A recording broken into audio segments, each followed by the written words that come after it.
Olá, eu me chamo Amanda Silveira e junto aos meus colegas João Vitor Richter e Felipe Zata, trazemos hoje uma análise do Código Florestal sob a lente da biologia. Como graduandos de Ciências Biológicas da Universidade Federal do Rio Grande do Sul, entendemos que a conservação da biodiversidade depende de normas robustas.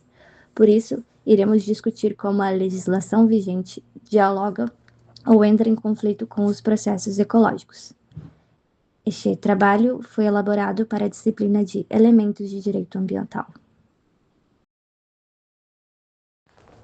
Hoje vamos abordar o Código Florestal Brasileiro, um dos temas mais importantes e debatidos no país. Nesta primeira sessão, analisamos como se dá a estrutura da lei.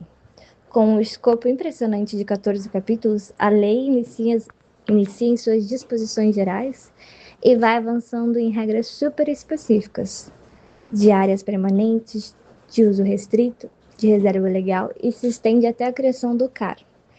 A lei também dita regras para o uso do fogo e incentivos para quem preserva. É um pacote completo englobando todo o ciclo de proteção do meio ambiente.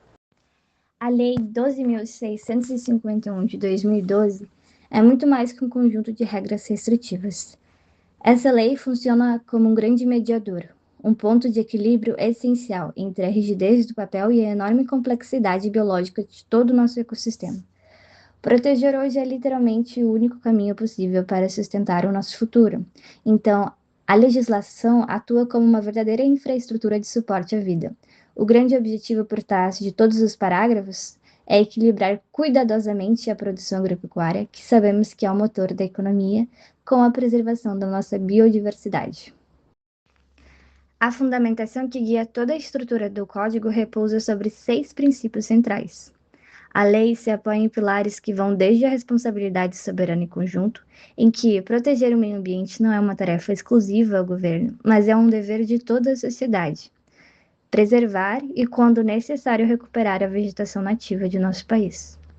A lei bate muito na tecla do equilíbrio, onde busca valorizar a nossa agropecuária, mas sempre em harmonia com a vegetação nativa, e até ao incentivo à pesquisa e inovação como ferramenta para sabermos usar o solo e a água de forma inteligente. No capítulo em questão, entendemos o conceito e as regras para as áreas de preservação permanente, ou APPs. As APPs são áreas protegidas que possuem uma função intocável: preservar os recursos hídricos, a paisagem, a estabilidade geológica e a biodiversidade. Um detalhe muito importante: ela pode estar coberta ou não por vegetação nativa no momento. A lei define essa obrigação como propter rem, um termo jurídico para dizer que o dever de manutenção está amarrado à terra e não ao dono. Se a propriedade for vendida, por exemplo, a responsabilidade de cuidar daquela APP passa imediatamente para o novo proprietário, não importando como estavam as condições da vegetação na hora da compra. Existe uma relação exata e indireta entre a largura de um rio e a faixa obrigatória de proteção em volta dele, como um cinturão de segurança. Para rios pequenos, com menos de 10 metros de largura, a lei exige uma faixa de proteção de 30 metros de cada lado. E conforme o rio vai alargando, chegando a mais de 600 metros, essa área mínima de proteção exigida salta para 500 metros.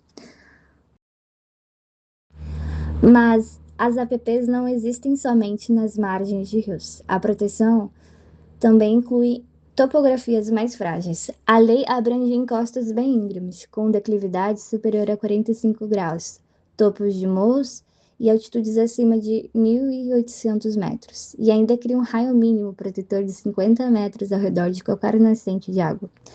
É literalmente um escudo de proteção invisível sobre as áreas mais sensíveis do terreno. A supressão dentro de uma área de preservação permanente é estritamente proibida, mas a lei prevê algumas exceções legais bem restritas. A intervenção humana só acontece dentro da legislação em casos de utilidade pública, como obras de infraestrutura nacionais, com implementação de estradas, áreas de interesse social, ou para atividades de impacto quase zero, como trilhas de ecoturismo. E há ainda uma flexibilização super importante para permitir o sustento de pequenas propriedades rurais de até 15 módulos que mantêm o uso consolidado e estritamente familiar.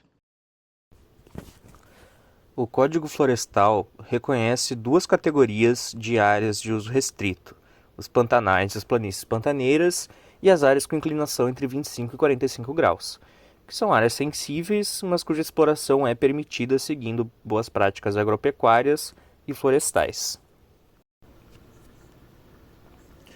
Um mito comum acerca dessa lei é a interpretação de que o Código Florestal inutiliza toda e qualquer área produtiva com inclinação entre 25 e 45 graus, quando na verdade a lei apenas visa impedir novos desmatamentos nessas encostas e regularizar as atividades produtivas já consolidadas nesses locais. E as restrições de declividade e as diretrizes do Pantanal também se aplicam apenas a áreas rurais, então ela não impede o avanço de cidades ou do perímetro urbano. Os manguezais, a princípio, são consideradas áreas de preservação permanente em toda sua extensão territorial, e a supressão de vegetação nativa em APP somente ocorrerá em hipóteses de utilidade pública ou interesse social. Apesar disso, nos apicuns e salgados, regiões encontradas dentro dos manguezais, a lei permite atividades de carcinocultura e salinas, apesar de não serem classificadas como de interesse social pela própria norma. Então, existe esse paradoxo que permite a exploração sob condições estritas de sustentabilidade e licenciamento ambiental nessas áreas de apicuns e salgados, que na verdade são encontradas dentro de APPs, onde isso não seria permitido.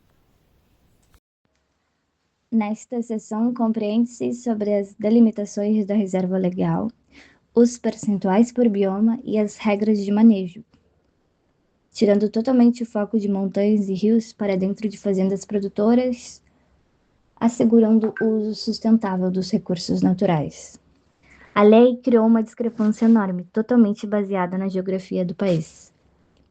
Então, a obrigação de preservar muda drasticamente dependendo do bioma em que a terra está. Na maior parte do Brasil, e também nas áreas de campo na Amazônia, a reserva legal corresponde a 20%. Nos cerrados, sobe para 35%. Agora, se a propriedade está localizada em uma área de floresta amazônica, a exigência sobe para 80% da propriedade, o que é um esforço gigantesco da lei para frear a perda de biodiversidade em nossa maior floresta tropical. A localização da reserva legal em um imóvel rural não é arbitrária, mas deve seguir critérios técnicos e ambientais específicos, como o plano de bacia hidrográfica e o zoneamento ecológico econômico. O plano de bacia hidrográfica orienta a gestão dos recursos hídricos, enquanto o ZE estabelece diretrizes de zoneamento regional, identificando áreas prioritárias para conservação e bacias hidrográficas sensíveis. Assim, a localização da ARL deve respeitar essas diretrizes, contribuindo para a proteção dos recursos hídricos e a organização territorial. Outro critério refere-se à proteção às áreas de maior fragilidade ambiental. Isso inclui solos suscetíveis à erosão, encostas íngremes e cabeceiras de rios. A inclusão dessas áreas visa garantir a estabilidade do solo, prevenir desastres naturais e proteger ecossistemas sensíveis. A reserva legal, sobretudo, deve contribuir para a formação de corredores ecológicos, estimulando a conectividade entre fragmentos de vegetação nativa e o fluxo gênico de fauna e flora, o que pode ser alcançado conectando a ARL com outras reservas legais, ou APPs, ou unidade de conservação, ou ainda outras áreas legalmente protegidas. Essa conexão física com a vegetação nativa, a propriedades vizinhas, é um exemplo prático dessa abordagem, que promove a integridade e a resiliência dos ecossistemas. Em um cenário geral, a reserva deve corresponder a um percentual da área do imóvel, variando de 20% a 80%, dependendo do bioma da região, como já conversado. O percentual mínimo é de 20% da área do imóvel para regiões fora da Amazônia Legal. E na Amazônia Legal, os percentuais são mais elevados, podendo chegar a 80% em áreas de florestas. Ainda assim, existe a flexibilização do tamanho da RLA, como uma prerrogativa do poder público e não um direito automático concedido ao proprietário. para condições de que o município possui mais de 50% de sua área ocupada por unidade de conservação de domínio público e por terras indígenas homologadas. Nesses casos, o poder público pode reduzir a reserva legal para até 50% da área do imóvel. Essa redução ela é considerada um incentivo aos municípios que demonstram um alto grau de preservação pública. Ainda assim, esse processo ele deve ter uma análise técnica prévia e, além disso, ele tem que ter uma autorização por decreto estadual ou municipal justificado. Compreendendo, então, os critérios estabelecidos, ao planejar onde ficará a reserva legal dentro de uma propriedade, o proprietário e o órgão ambiental não escolhem a área aleatoriamente. Além disso, o novo Código Florestal substituiu o antigo modelo físico e burocrático pelo CAR, Cadastro Ambiental Rural, que é um registro público eletrônico e obrigatório que unifica as informações ambientais de todo imóvel rural para fins de controle e planejamento. A grande vantagem é a inscrição homologada no CAR, que dispensa ao proprietário a antiga obrigação de averbar a reserva legal na matrícula do imóvel em cartório, reduzindo os custos e agilizando a regularização. Toda essa estrutura descrita e analisada, do posicionamento à flexibilização da reserva legal, ela é monitorada e fiscalizada hoje de forma muito transparente através do CAR. O Código Florestal ele permite o manejo sustentável da vegetação nativa na RL. Isto significa que é possível explorar os recursos, mas de uma forma que a floresta continue se regenerando e mantendo suas funções ecológicas, existindo duas modalidades principais de uso. A de uso para consumo próprio, que é quando o proprietário precisa de produtos vindos da floresta para seu próprio consumo, como a lenha para fogão, a madeira para a construção de cercas, ou mesmo para colher frutos. Então, a lei permite que haja essa exploração eventual sem a necessidade de uma autorização específica do órgão ambiental, desde que o volume não ultrapasse 20 metros cúbicos por ano. É um uso para subsistência sem finalidades comerciais. Agora, na modalidade do uso comercial, a exploração ela é mais rigorosa. Então, exige um plano de manejo florestal sustentável que precisa ser aprovado pelo órgão ambiental. Neste plano, haverá um detalhamento como essa exploração vai ser feita, garantindo que seja seletivo, onde a biodiversidade seja mantida e que a floresta continue crescendo. O objetivo é permitir a geração de renda, mas sempre com a premissa da sustentabilidade e da proteção do meio ambiente. A reserva legal ela é um instrumento poderoso da lei, uma vez que busca o equilíbrio entre a produção e a conservação. Não sendo apenas uma obrigação legal, ela também oferece oportunidade para o desenvolvimento rural sustentável, flexibilizando as regras de manejo e demonstrando que é possível conciliar a atividade econômica com a proteção do patrimônio natural, sempre com transparência e monitoramento via CAR. Toda supressão de vegetação para o uso alternativo do solo depende de um cadastro no Cadastro Ambiental Rural e autorização do órgão estadual do CISNAMA, por meio de um requerimento que deve conter a localização exata, identificação de APPs ou RLs dentro da propriedade e o plano de reposição florestal. Caso a região abrigue fauna ou flora ameaçada de extinção, também é obrigatória a adoção de medidas mitigadoras. E é proibida a conversão de vegetação nativa em imóveis que possuam áreas abandonadas sem plano de recuperação. O Cadastro Ambiental Rural é um registro público eletrônico de âmbito nacional obrigatório para todos os imóveis rurais do país. Serve como uma base de dados estratégica para o controle, planejamento ambiental e combate ao desmatamento ilegal. Também concede benefícios, por exemplo, acesso ao crédito agrícola, seguros e programas de regularização ambiental. O cadastro deve ser realizado junto ao órgão ambiental do estado ou do município. Para isso é necessário apresentar os dados do proprietário, comprovante de posse e o mapa detalhado do imóvel contendo coordenadas geográficas, todas as APPs, RLs e áreas consolidadas que possam estar presentes no imóvel. Toda exploração de vegetação nativa exige um licenciamento prévio e aprovação de um plano de manejo florestal sustentável.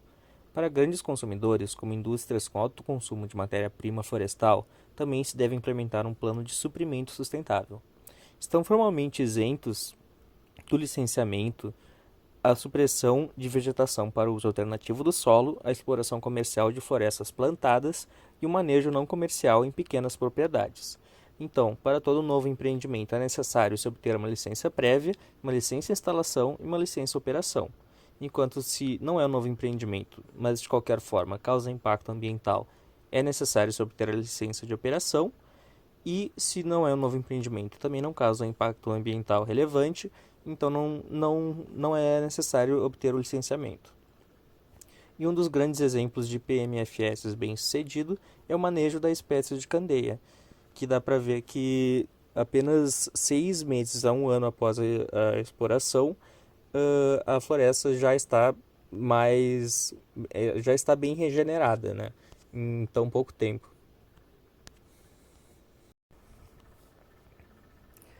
O Sistema Nacional de Controle é um sistema que integra os dados dos diferentes entes federativos.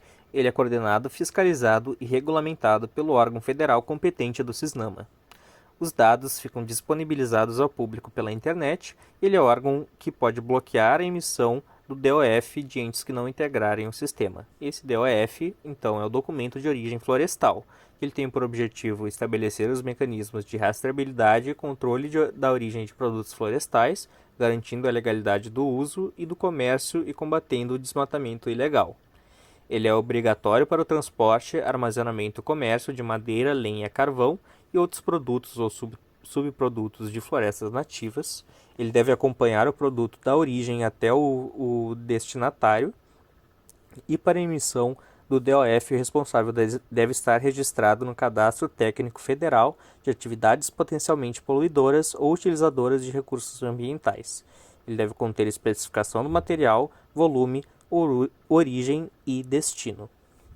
O plantio ou reflorestamento com espécies nativas ou exóticas não exige autorização prévia, porém deve ser informado ao órgão competente em até 1 ano para fins de controle de origem. É livre a extração de lenha e produtos de florestas plantadas fora de APPs e de reservas legais. E sobre comércio e exportação de plantas vivas e produtos da flora nativa, isso depende da licença do órgão estadual e do registro no Cadastro Técnico Federal. E da licença do órgão federal competente também. O uso do fogo na vegetação é um tema de extrema complexidade no país, porque ele exige um equilíbrio delicado entre a proteção ambiental, a segurança pública e as práticas culturais e produtivas.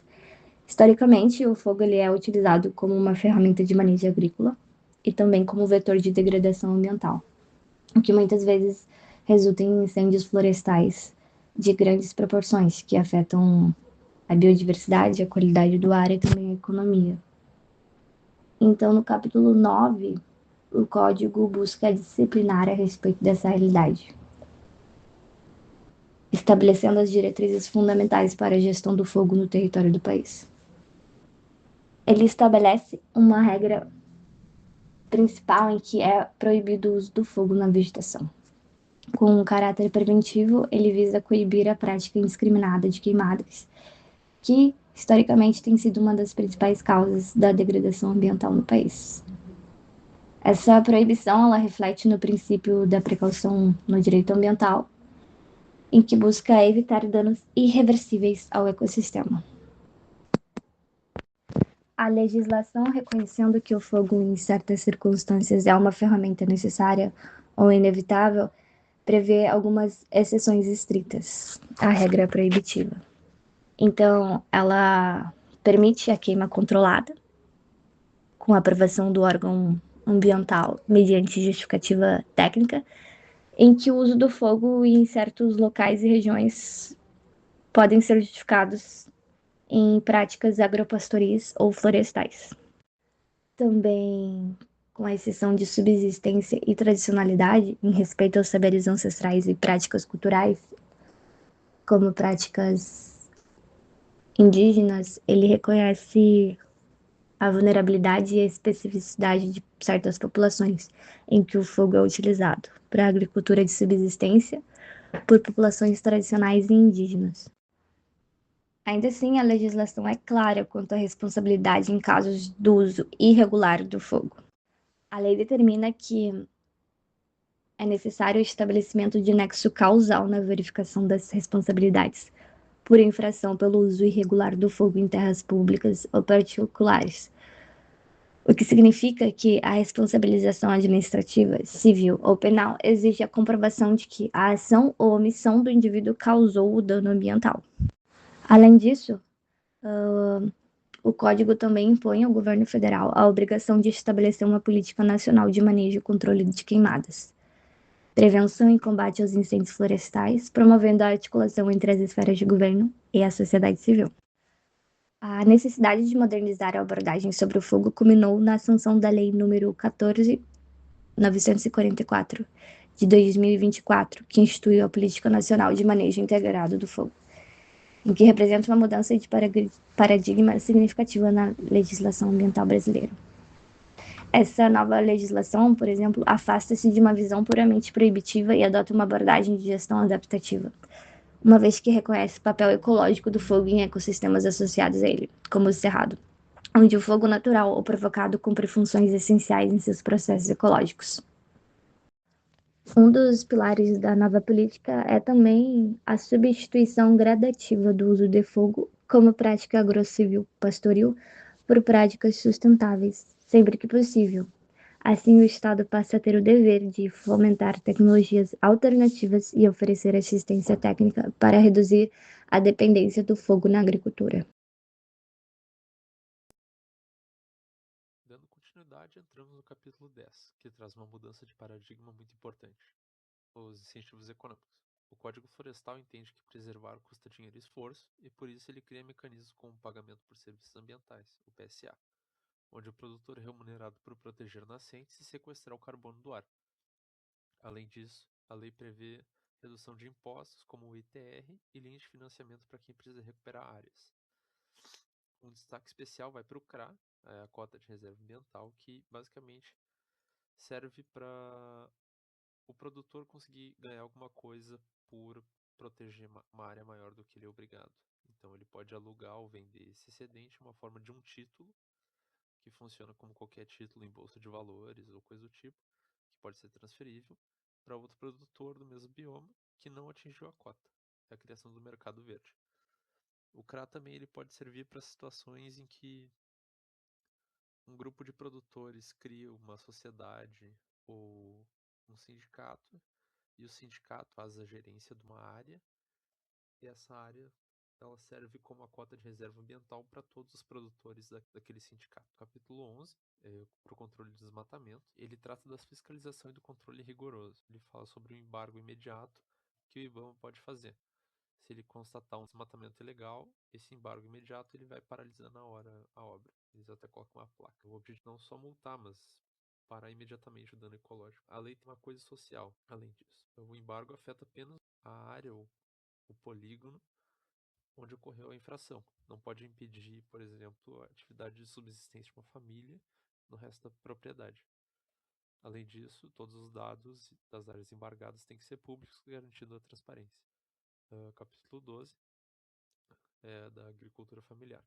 O capítulo 12 ele traz um olhar diferenciado para a agricultura familiar, ou seja, imóveis de até 4 módulos fiscais. A burocracia para esses pequenos produtores é muito menor. Ele traz intervenções de baixo impacto que dependem apenas de uma declaração simplificada, desde que o imóvel esteja no CAR. É um ponto fantástico para sustentabilidade e segurança alimentar. É que a lei permite o uso de sistemas agroflorestais dentro da reserva legal. Como vemos na ilustração, o produtor pode consociar árvores nativas com cultivo de frutas, café e gerando renda sem desmatar. No entanto, aqui tem um pequeno furo da lei que ele permite o uso de espécies exóticas com diversas razões ornamentais ou até comerciais. Então, um pequeno produtor ele pode ter até 4 módulos fiscais e dentro desses 4 módulos ele vai ter ali a cota. E por ser agricultor familiar, ele pode usar essa propriedade para silvicultura, agrofloresta por silvicultura, e dentro da reserva legal, dentro desse sistema agroflorestal, ele produzir mais outras madeiras. O que, bom, não necessariamente resolve o problema, né? Na verdade, não, ele isenta basicamente o agricultor de fazer isso. Sobre o PSA, que o slide aí está ilustrando como é que funciona o ciclo do PSA. Ele começa com um contrato, o produtor ele implementa as práticas ambientais e isso gera benefícios diretos para toda a sociedade, com melhoria da qualidade da água e do clima. Como contrapartida, o Estado ou uma instituição privada reconhece o serviço e realiza um pagamento ao produtor. Então, agora no capítulo 13, que trata das disposições transitórias, que é basicamente o Programa de Regularização Ambiental, ou PRA, ele estabelece um marco temporal em 22 de julho de 2008, que é quando sai o decreto número 6.514, que trata sobre as infrações ambientais. Ele é central e também bem polêmico, teve aquela questão da indústria da multa e tudo mais. Então ele fala que os produtores que cometeram infrações antes dessa data podem aderir voluntariamente ao PRA, ao assinar o termo de compromisso e começar a recuperar a área. As multas e punições criminais são suspensas. É uma forma de trazer o produtor para a legalidade sem criar muitos problemas. Quem desmatou depois dessa data não tem benefício e tem que recuperar a área integralmente sobre penas severas.